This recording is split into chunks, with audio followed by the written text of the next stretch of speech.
Innal hamdalillah nahmaduhu wa nasta'inuhu wa nastaghfiruh wa na'udzu billahi min shururi anfusina wa min sayyiati a'malina may yahdihillahu fala mudilla lahu wa may yudlil fala hadiya lahu asyhadu an la ilaha illallah wahdahu la syarika lahu wa asyhadu anna muhammadan 'abduhu wa rasuluhu la nabiyya ba'dahu. Allahumma salli wa sallim ala habibina Muhammad wa ala ali habibina Muhammad, amma ba'du, fa ya ibadallah usikum wa nafsi bitaqwallah faqad fazal muttaqun. Qala Allah subhanahu wa ta'ala fi muhkami tanzilih, a'udzu billahi minasy syaithanir rajim, ya ayyuhalladzina amanu ittaqullaha haqqa tuqatih wa la tamutunna illa wa antum muslimun. Wa qala an-nabiy sallallahu alaihi wasallam, ittaqillaha haitsuma kunta wa atbi'i sayyi'atal hasanata tamhuha wa khaliqin nasa bi khuluqin hasan. Ma'asyiral muslimin, jamaah salat Jumat rahimani wa rahimakumullahu jami'a. Melalui mimbar yang sangat mulia ini, saya selaku khatib senantiasa berwasiat bil khusus kepada diri dan keluarga saya, juga kepada jamaah sekalian, mari kita senantiasa meningkatkan kualitas keimanan dan ketakwaan kita kehadiran Allah Subhanahu wa ta'ala. Perbedaan antara nuzul Quran dan Lailatul Qadar, inilah tema yang akan saya bawakan pada kesempatan khutbah yang mulia ini. Ma'asyiral muslimin rahimakumullah. Pada dasarnya nuzul Quran dan Lailatul Qadar itu sama, yaitu sama-sama turunnya Al-Quran di bulan Ramadan. Allah berfirman, a'udzu billahi minasyaitonir rajim, syahru Ramadan alladzi unzila fihil Qur'an. Bulan Ramadan adalah bulan diturunkannya kitab suci Al-Quran. Nuzul Quran terjadi pada bulan Ramadan, Lailatul Qadar hanya ada di bulan Ramadan, namun ada rinciannya. Mari kita lihat nuzul Quran. Proses turunnya Al-Quran itu setidaknya ada 4 prosesnya. Yang pertama, Al-Quran itu tahap pertama ditempatkan di Lauhul Mahfuz. Allah berfirman dalam surah Al-Buruj ayat 21 dan 22. A'udzu billahi minasyaitonir rajim. Bal huwa Qur'anum Majid fi Lauhim Mahfuz. Al-Quran yang mulia itu berada di Lauhil Mahfuz. Di mana itu Lauhul Mahfuz? Adanya di sekitar aras, lapisan ke-9. Di atas kita Allah ciptakan 7 lapis langit. Wa banaina fawqakum sab'an shidada. Kami bangun di atas kalian 7 lapis langit yang kokoh. Setiap langit ada pintunya. Wa futihatis sama'u fakanat abwaba. Dibukakanlah pintu langit itu, maka terbukalah pintu-pintunya. Langit pertama dibukakan pintunya, korek. Di kolong langit kedua ada bumi, matahari, bintang-bintang persis seperti di kolong langit pertama. Begitu seterusnya. Jarak langit pertama ke langit kedua disebutkan dalam hadis yang sahih, 500 tahun perjalanan manusia dengan menggunakan kendaraan yang paling cepat dimiliki manusia. Itu langit pertama ke langit kedua, terus sampai langit ketujuh. Di atas langit ketujuh terdapat arasnya Allah, digendong oleh 8 malaikat. Arasnya Allah itu terdiri dari 9 lapis. Lapis pertama ke lapis kedua jaraknya 7 kali kiamat, 7 kali penciptaan langit dan bumi. Dan arasnya Allah ini dikekalkan oleh Allah ketika 7 lapis langit dan isi bumi-buminya itu hancur, kecuali arasnya Allah. Dan aras yang paling tinggi sana adalah Lauhul Mahfuz. Di sana Al-Quran diletakkan pertama kali. Itu yang pertama. Lalu proses kedua, Al-Quran yang di Lauhul Mahfuz itu diturunkan untuk pertama sekaligus di Gua Hira. Itulah namanya Nuzulul Quran. Tanggal 17 Ramadan, ketika itu usia Nabi 40 tahun masuk 41. Jadi nama-nama bulan sebelum Islam datang sudah seperti itu. Nah, tinggal lagi sebelum Islam namanya Muharram, Safar. Jadi dulu Safar awal, Safar akhir. Nah, jadi diganti oleh Nabi atas perintah Allah jadi Al-Muharram. Nah, kemudian turunlah itu tanggal 17 Ramadan, ketika itu Nabi umur 40 masuk 41, atau tanggal 6 Agustus tahun 610 Masehi di Gua Hira dalam bentuk bundel satu Quran.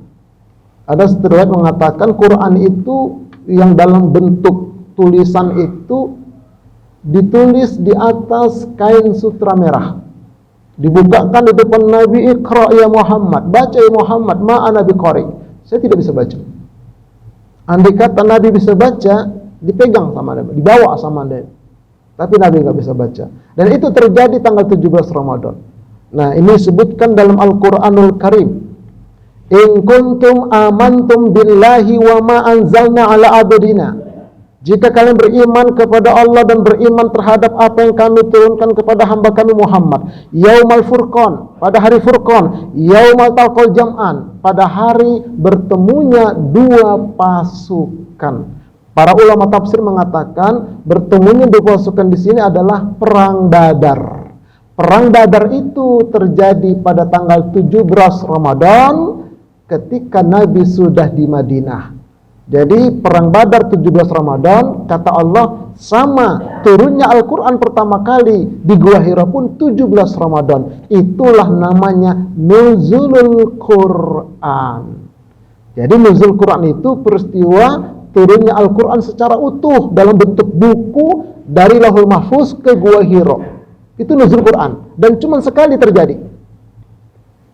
Nah, kemudian karena Nabi tidak bisa membaca Al-Quran, tidak bisa membacanya, diangkatlah kembali Al-Quran itu ke langit pertama, ke Baitul Izzah. Nah, dari Baitul Izzah itulah diturunkan berangsur-angsur. Ada yang pakai asbabun nuzul, ada tanpa asbabun nuzul, tanpa sebab turun. Ada yang pakai sebab. Selama 22 tahun, 2 bulan, 22 hari. Nah, itu jadi turun begitu terus dari mulai di Gua Hira itu sampai ke Madinah selama 22 tahun. Ada yang mengatakan 23 tahun totalnya. Turun tiap hari, kadang-kadang berselang berapa pekan turun begitu. Nah, kemudian tahap berikutnya. Nah, disinilah baru namanya Lailatul Qadar. Yaitu setiap bulan Ramadan tahun berikutnya 10 malam terakhir, maka malaikat Jibril dan malaikat lain pun turun. Disebutkan dalam surah Al-Qadar. Allah berfirman, Inna anzalnahu fi lailatul qadr. Sesungguhnya kami menurunkan Al-Quran itu pada malam Al-Qadar. Nah, pada malam itu tanazzalul malaikatu warruh. Turun para malaikat dan ruh. Kata ulama tafsir, ar-ruh di situ adalah malaikat Jibril. Nah, ketika malaikat Jibril turun setiap bulan Ramadan 10 hari terakhir setelah nuzul Quran tadi, apa yang dilakukan malaikat Jibril? Melakukan tasmi'. Malaikat Jibril membacakan Al-Quran yang sudah turun selama setahun itu, Nabi menyimak. Sebaliknya, Nabi membacakan, malaikat Jibril menyimak. Tahun depan begitu lagi setiap 10 hari terakhir. Tahun depan begitu selama kurang lebih 22 tahun. Itu namanya Al-Qadar, Lailatul Qadar, malam Al-Qadar yang lebih baik dari 1000 bulan. Disitulah kami turunkan Al-Quran untuk dilakukan tasmi' tadi. Nah, kemudian kita lihat Lailatul Qadar itu sendiri. perintah Nabi ada beberapa opsi. Yang pertama, perintah Nabi untuk mencari Lailatul Qadar. Disebutkan dalam hadis riwayat Imam Bukhari bersumber dari Aisyah bahwa Rasulullah sallallahu alaihi wasallam bersabda, "Taharrau Lailatul Qadri fil witri minal ashril awakhiri min Ramadan." Taharrau, carilah. Nah, jadi disuruh mencari. Jadi bukan nyantai. Nyari. Makanya kita mencari nafkah. Carilah. Kalau malas-malasan ya nggak dapat. Tergantung kesungguhan kita mencarinya. Mencari jodoh atau mencari barang yang hilang. Orang mencari kan nggak santai, cari serius. Begitulah mencari Al-Qadar. Nah, ini coba kita renungkan ini. Selama ini kita sudah mencari atau nyantai? Oke. Nah, kemudian kapan dicarinya? Kata Nabi, pada malam-malam ganjil 10 hari terakhir. Nabi kasih. Jadi ibaratnya ini kayak kuis, tapi dikasih kisi-kisi. Kan enak ini. Disuruh cari pada malam ganjil 10 malam terakhir. Luar biasa. Tuh. Nah, kemudian ada di zaman Nabi salah seorang sahabat, tapi bukan sahabat senior, sahabat biasa, yang bercerita kepada Nabi, dia melihat dan menemukan malam Al-Qadar. Ini kita lihat hadisnya. Ra'a rajulun anna lailatul qadri lailatul 27. Aku melihat malam Al-Qadar itu ya Rasulullah malam ke-27 di depan para sahabat yang lain. Faqala Nabi sallallahu alaihi wasallam, lalu Nabi pun mengatakan kepada orang ini, ara ru'yakum fil ashril awakhiri. Tidak, tapi aku melihat apa yang kau lihat itu terjadi pada 10 hari terakhir Ramadan. Fatlubuha, maka carilah dia fil witri minha, di hari-hari ganjilnya. Artinya apa? Nabi bantah. Padahal mungkin benar dia menemukan malam 27. Tapi kalau Nabi iyakan, nanti tahun berikutnya orang malam 27 terus. Mungkin betul yang dia lihat itu malam 27. Tapi untuk tahun depan bukan 27, malam yang lain. Supaya apa? Supaya semangat kita 10 malam terakhir. Itu maknanya. Boleh jadi didapatkan itu malam 27. Nah, jadi kata Nabi, tidak, aku melihat 10 malam terakhir. Carilah dia pada malam ganjilnya. Itu opsi pertama, mencari pada 10 malam terakhir malam ganjil. Opsi kedua, inilah baiknya Nabi, ya Allah ya Rabb. Apa kata Nabi? Tadi pertama mencari, yang kedua nantikan, tunggu, sambut. Tanpa mencari. Ada opsi kedua. Disebutkan dalam hadis riwayat Imam Muslim. Nomor hadisnya 1989. Iltamisuha fil ashril awakhiri, yakni Lailatul Qadri. Nantikanlah, tunggulah, sambutlah pada 10 malam terakhir itu malam Al-Qadar, Lailatul Qadar. Kemudian fa in du'ufa ahadukum au azaja. Tapi kalau kalian letih, lemah, enggak sanggup kalian mencari seperti yang di awal tadi, nantikanlah dia pada 7 hari terakhir. Ala sab'il bawaki, 7 hari terakhir dari Ramadan. Kalau pertama kali 10 tadi, ini 7 hari aja yang terakhir. Makin mengkerucut Nabi itu. 7 hari terakhir. Nah, kemudian ada pertanyaan. Nih, perhatikan. Ngitungnya dari mana? Ngitungnya ini. Kalau Ramadan itu 29 hari, kalau kita hitung dari tanggal 21 Ramadan, kan cuma 9 hari. Berarti kurang 1.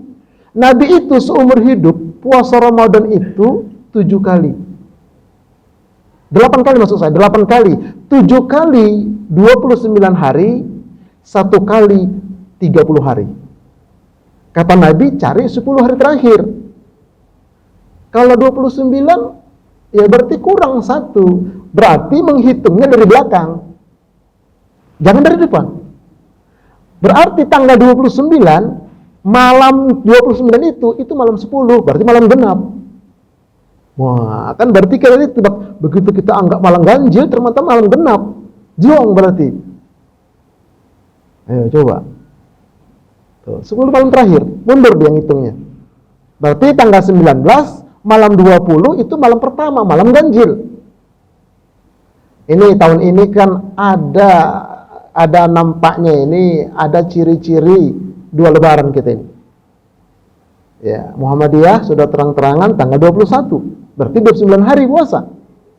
Pemerintah tanggal 22, berarti 30 hari puasa. Nah, ini hamba-hamba Allah yang dirahmati oleh Allah Subhanahu wa taala. Itu nanti ada kajian tersendiri, tapi saya sampaikanlah sedikit ya supaya ada bahan buat kita. Harusnya Nabi itu 30 hari itu 2 kali, harusnya. Pas hari ke-30, datanglah sekelompok orang Islam Arab yang tinggal di bukit di sekitar kota Madinah, jam 10 pagi ke Masjid Nabawi. Ditemuinya Nabi, "Ya Rasulullah, apakah engkau dan sahabat masih puasa?" "Iya, kami masih puasa, ini hari ke-30. Kalau kalian bagaimana?" "Kami sudah lebaran ya Rasul." "Kok bisa begitu? Kemarin dari tempat kami di atas bukit, kami sudah melihat bulan Syawal itu, tanggal 1 Syawal." Kata Nabi, "Bisa dipercaya." "Bisa, memang kami alhamdulillah ahlinya di situ ya Rasulullah." Nah, Madinah itu agak rendah dia. Sahabat senior nggak ada yang lihat satupun. Nggak ada yang lihat. Nah, kata Nabi, "Baik, aku pegang kesaksian kalian." Kata Nabi kemudian umumkan kepada kaum muslimin, batalkan puasa hari yang diragukan ini. "Man shoma yauma syakki faqad asa Abul Qasim." Siapa yang berpuasa pada hari ini, hari yang diragukan ini karena sudah ada orang lebaran, durhaka kepada Abul Qasim. Salatnya kapan ya Rasul? Besok.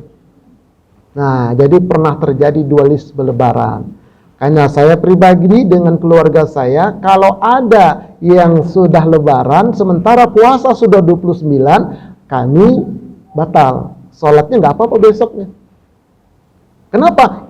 Hari ke-30 itu kalau sudah ada yang melihat, atau pakai alat juga, betul-betul lebaran, kan haram puasa pada hari lebaran. Sementara kata Nabi itu hari yang diragukan. Boleh kita batalkan, yang penting sudah 29 hari puasa kita. Baik, nah kemudian ada yang bertanya lagi di zaman akhir zaman ini, apakah Lailatul Qadar itu hanya terjadi di zaman Nabi? Tuh, orang-orang liberal mengatakan Lailatul Qadar hanya ada di zaman Nabi. Setelah Nabi wafat tidak ada lagi, kata mereka. Ini orang-orang liberal, begitu ucapan mereka. Kita bantah, tidak. Di zaman Nabi ada hadis riwayat Imam Ahmad. Qala, ada salah seorang sahabat berkata, "Qultu takunu ma'al anbiya'i makanu fa'idha qubidu rufi'at amhiya ila yaumil qiyamah." Al-Qadar itu terjadi di zaman engkau ini ya Rasulullah. Engkau masih ada di tengah-tengah kami. Tapi apabila nanti engkau wafat, engkau meninggal, apakah tetap terjadi terus sampai hari kiamat? Ini sahabat bertanya. Qala Nabi sallallahu alaihi wasallam, Nabi bersabda, "Bal hiya ila yaumil qiyamah." Justru tetap terjadi sampai menjelang datangnya kiamat. Itulah akidah ahlu sunnah wal jamaah, meyakini bahwa Lailatul Qadar terus terjadi setiap tahun untuk umat Nabi Muhammad sallallahu alaihi wasallam. Nah, kemudian apa amalannya? Nabi bersabda dalam hadis riwayat Imam Bukhari, "Man qama Lailatul Qadri imanan wa ihtisaban ghufira lahu ma taqaddama min dambi." Siapa yang menegakkan malam Al-Qadar, maka diampunkan dosa-dosa yang telah lalu. Di samping itu ayat mengatakan lebih baik dari 1000 bulan, 83 tahun. Nah, bagaimana menegakkannya? Nah, ini kaitannya nanti dengan ya waktunya. Juga kemudian doa apa yang dibaca? Aisyah pernah berkata kepada Rasulullah, "Ya Rasulullah, kalau aku menemukan Al-Qadar itu, apa yang ku baca?" Apa kata Nabi? "Bacalah Allahumma innaka afun karim, tuhibbul afa fa'fu anni." Allahumma innaka afun karim tuhibbul afwa fa'fu anni. Jadi yang diajarkan Nabi memintakan ampun, minta maaf kepada Allah, bukan yang lain-lain. Kalau sudah mendapatkan ampunan, mendapatkan maafan dari Allah, itu di atas segala-galanya.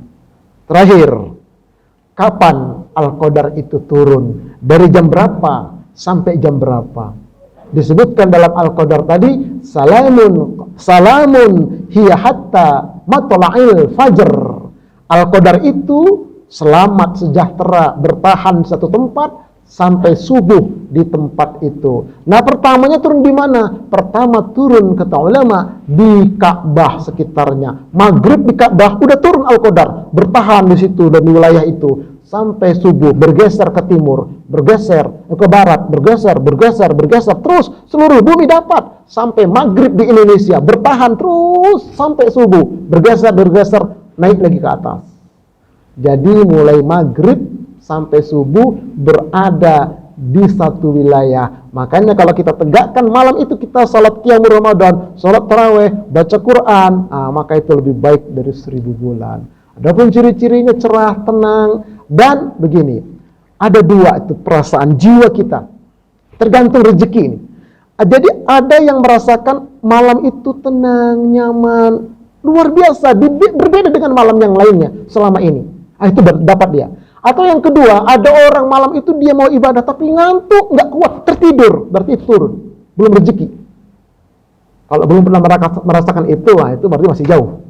Tapi kalau salah satu itu pernah dirasakan, satu dia dapat tertidur gak kuat, dia berdoa situ niat tidur untuk ibadah, dapat. Atau kedua dia merasa tenang, nyaman, enak rasanya. Itu Al-Qadar. Tidak ada yang lain. Air beku, itu mitos. Air beku dimasuk ke kolam, beku mati besok. Kenapa? Kedinginan. Pohon terunduk itu mitos. Dua itu saja. Semoga bermanfaat untuk kita dan keluarga kita semua. Barakallahu li wa lakum fil Qur'anil azim wa nafa'ni wa iyyakum bima fihi minal ayati wa dzikril hakim. Aqulu qawli hadza astaghfirullahalazim li wa lakum wa li walidayya wa li walidaykum wa li sa'iril muslimin wal muslimat fastaghfiruhu innahu huwal ghafurur rahim.